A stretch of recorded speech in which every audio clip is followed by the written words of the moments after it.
Bonjour, bienvenue dans une nouvelle année de Tram en commun, votre rendez-vous hebdomadaire avec le dossier du tram qui dit nouvelle année, dit vœux. Et donc au nom de toute l'équipe qui travaille sur cette émission, je vous souhaite vraiment le meilleur pour 2021. On a 38 émissions à vous proposer cette année, ce qui va nous laisser pas mal de temps pour vous parler des différents éléments du dossier ici et ailleurs, comme par exemple avec ces images des tout premiers essais du tram liégeois dans les usines CAF à Saragosse.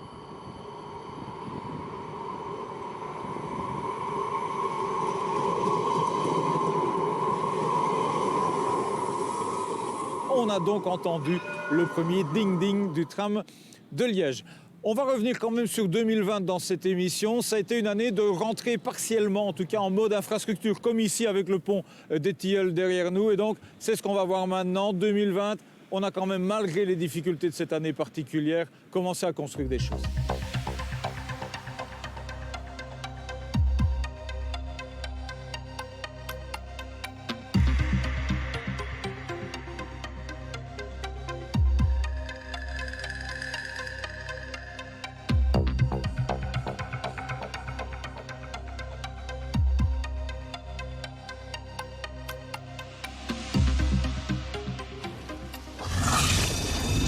En janvier, deux ponts sont détruits entièrement ou partiellement, celui des Tilleuls et celui des Modeleurs. Ils seront transformés à leur reconstruction, on va le voir dans un instant. On en était dans nos rendez-vous hebdomadaires à constater que l'arrivée future du tram tirait déjà vers le haut le marché immobilier à proximité du parcours, quand le confinement et avec lui l'arrêt des chantiers et le télétravail se sont imposés à nous. À notre retour à l'antenne en septembre, un constat, des choses ont pas mal bougé, à commencer par le pont Atlas, où les encorbellements côté Coromeux sont terminés et où les premiers rails liégeois sont posés tout début août.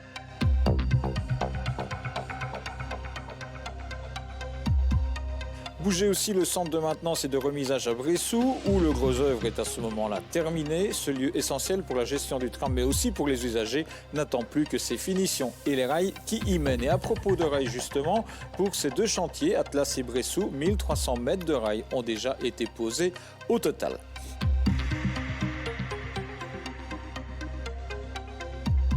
Grosse avancée aussi pour la Trémy-Charlemagne, définitivement fermée à la circulation depuis juin et qui est transformée pour accueillir une sous-station du tram avant d'être entièrement comblée pour permettre à ce dernier de passer au-dessus. Durant l'automne, c'est le moment où sont créés 4 carrefours à Sclessin. Ils devront à terme participer avec le tram à la pacification du quartier. Il aura été en évolution constante, il est encore aujourd'hui. Le démonstrateur à droite permet de voir à quoi ressemblera la ligne du tram, les voiries à Liège. Cette sorte de bond à tirer en pavé, rail et béton, c'est un élément nécessaire et préalable aux grands travaux d'infrastructure qui nous attendent. On peut y voir les dalles préfabriquées avec les pavés et rails. Leur mise en production débute en ce mois de janvier. Elles prendront place notamment dans la rue Léopold. En parallèle à tout cela, la construction des rames a débuté dans les usines CAF en Espagne, où les tests des tramways liégeois ont également débuté, on l'a vu. La plus grande partie des aiguillages liégeois a déjà été réalisée chez Vossloh, au Grand-Duché de Luxembourg, où on vous a emmené. Et puis on a commencé ce retour 2020 sur les travaux d'infrastructure par les ponts. On y revient avec fin novembre 2020, la reconstruction du pont des Tilleuls. Celle de celui des Modeleurs est annoncée dans quelques jours. Les travaux d'infrastructure, ça va vraiment être la marque de l'année 2021. Michel Rucois, le directeur général de Tramardent, nous l'a bien expliqué et confié lors de la dernière émission de l'année 2020. Ça va débuter du côté du centre, notamment à Léopold, rue de la Cité, puis sur les quais là-bas, le long de la Meuse. Ici, sur le pont Atlas, les travaux vont se poursuivre avec entre autres la pose de cet appareil de voie. Dans la foulée, il y aura aussi des travaux du côté de Droix et de Bressou. Ça, c'est pour les premières semaines de l'année 2021 en matière d'infrastructure.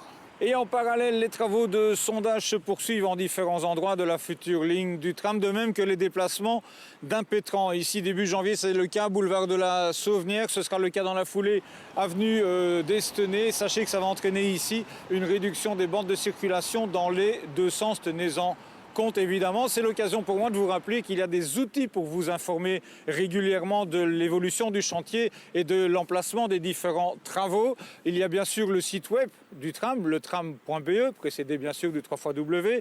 Il y a le numéro de téléphone gratuit 0800 88 022. Un autre site web, celui de la ville de Liège, liège.be/tram. Et là, vous pouvez vous abonner pour recevoir par email ou par SMS les informations sur les chantiers. On n'oublie pas non plus que les automobilistes peuvent utiliser l'appli Waze qui est partenaire aussi dans l'aventure et qui donc signale l'état de la circulation en temps réel dans les rues de la Cité Ardente. Et puis pour le reste, pour le chantier, le dossier, tous ses tenants et ses aboutissants, on se retrouve chaque mercredi pour Tram en commun en télé et puis bien sûr sur le web aussi. Je vous dis donc à la semaine prochaine.